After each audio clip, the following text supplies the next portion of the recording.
আসসালামু আলাইকুম গাইজ। আজ আমরা মিরপুর 13 কেন্দ্রীয় জামে মসজিদের পাশে আছি।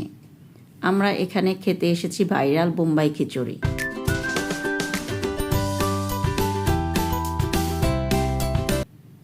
খাবার সার্ভ করা হয়েছে, চলুন উপভোগ করি।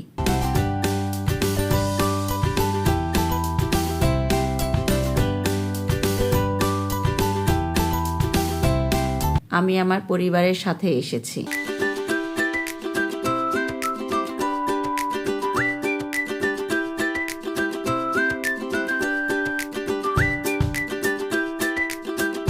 সো গাইস, নাফিস খিচুড়িতে একটি স্মাইল ফেস বানিয়েছে। যদি তাহলে সাবস্ক্রাইব এবং লাইক দিন। আর আমাদের বলুন, আপনি কি আমাদের ব্লগটি উপভোগ করেছেন?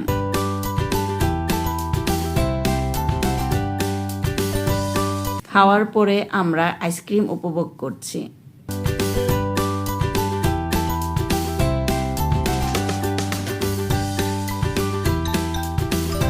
So guys, thanks for watching. যদি ভিডিও ভালো লেগে থাকে তাহলে সাবস্ক্রাইব অ্যান্ড লাইক করবেন প্লিজ। ইনশাল্লাহ পরের ব্লগে দেখা হবে। আল্লাহ হাফেজ।